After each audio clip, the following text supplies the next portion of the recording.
Read somebody from the inside who was for it. But what does this have to do with North Korea? Everything. There were several meetings with Roosevelt and Churchill that they had at the end of World War II, and then after Roosevelt died, meetings with Stalin and, of course, Harry Truman. And those were public meetings that they announced each time months after it had happened.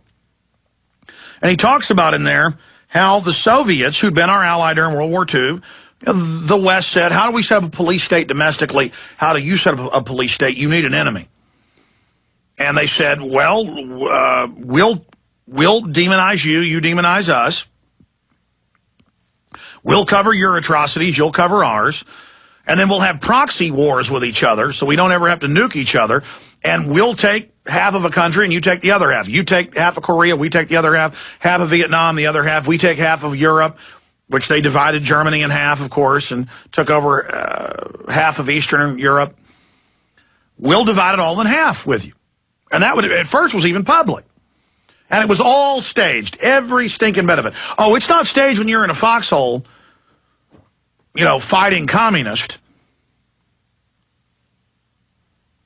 But it's staged when you're in the upper command and you're not allowed to bomb actual factories in the north. And, of course, it got declassified 2 weeks ago that the U.S. wanted to nuke China with Russia. In fact, reprint me that London Guardian article. The headline was, Russia wanted to nuke China. And then you read that, well, the U.S. 2 years before had wanted to nuke them as part of their deal with the communist because China wasn't following their agreements that had been made when the U.S. put Mao into power. So there is some infighting going on from time to time. There's no honor among thieves with these people. So they're always double-checking each other. It's like the final round of Risk or multi-dimensional, multi-level chess. They're not just playing with two colors. Okay, it's more like 5 or 6 big factions with sub-factions all in there cheating each other. Now, what had McCarthy said? McCarthy had said there were communists everywhere taking over America. Look at us 50 years later. Big government runs everything. They tell you what size your light bulb can be, what type of toilet you can have, where your kids can, just everything's controlled now. But it's communism by the banks. They take your money and then give it to themselves through the government. But as soon as Joseph McCarthy, and if you understand this, you understand everything. As soon as Joseph McCarthy realized and went public and said, I've discovered the communist conspiracy is run by the Pentagon. And they said, excuse me, you're saying that the commies in Russia have infiltrated the Pentagon? And he said, no. I mean, go read his speeches. He said, no, the Pentagon is the communist. That's who runs the whole thing. Well, who had set up the UN in 45? Who had set up the tank and tractor factories with General Motors and Ford? Who gave Russia the weapons and the oil and the raw materials to then ship it to North Korea and ship it to northern Vietnam and to ship it into Cuba?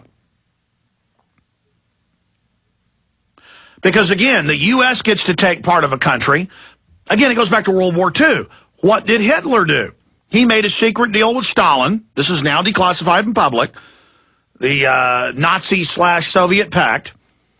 They made a deal to where Hitler said he was protecting Poland from the Russians, and the Russians were protecting the other part of Poland from the Nazis. And so they came in and divided the country of Poland. I mean, if you want to defeat the New World Order, folks, you've got to understand their master strategic planning and why they're so hard to beat. And stop thinking black versus white, Christian versus Muslim, two-dimensional game of checkers. This is chess, but at multi-level. It's like playing 10 chess games at once, folks, with millions of different factors coming in. And so as soon as McCarthy realized that the communist conspiracy was run by Wall Street, he was no longer useful. Oh, he was very useful letting the feds take over Hollywood and create a right-wing backlash that they could push a police state with as part of this dialectic. But as soon as he figured out the real takeover, he was out of there in a New York minute. We'll be right back. Okay, so that was quite a bit of preface in the last segment before I get into North Korea.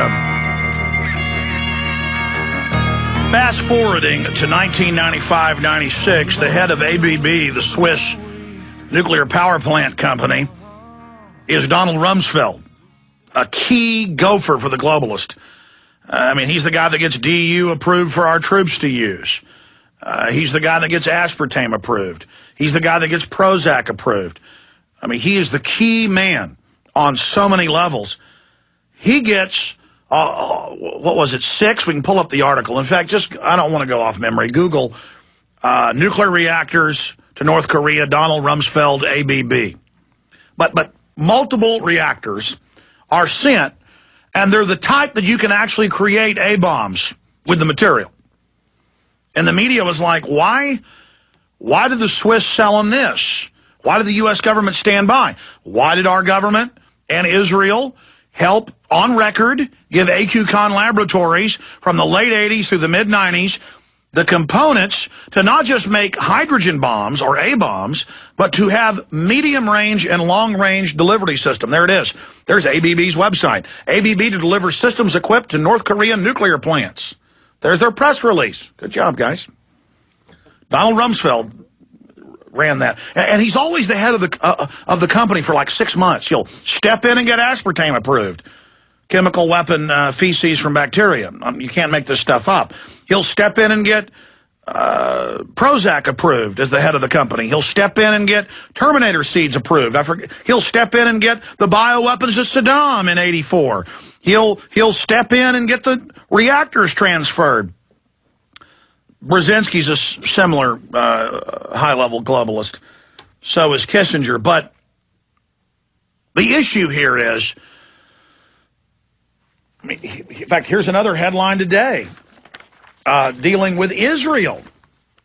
London Guardian giving nukes to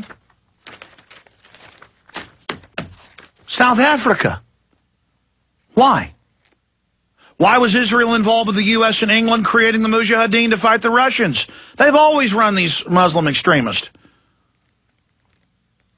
And again, you'll have the top terror controllers who are Muslim leaders, who are global double and triple agents, who literally have Muslim extremists working for them, who really think they're fighting for Allah out doing this. So the guy they bust in the street, he's a real Muslim terrorist.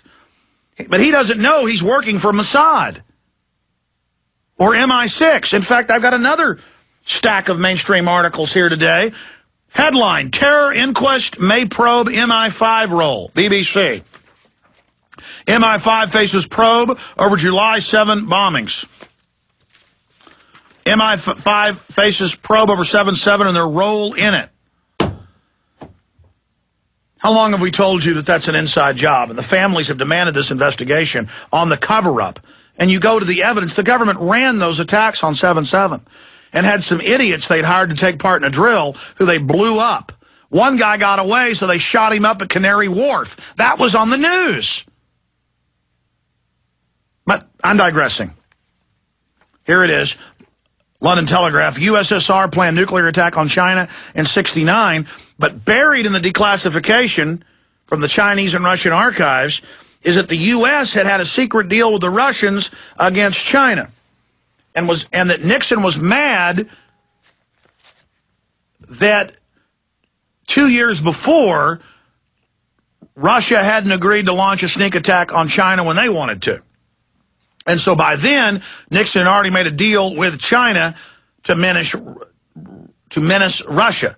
So this back and forth is always going on behind the scenes. But it is on record now that our government put Mao Zedong in, who killed between 64 and 82 million people.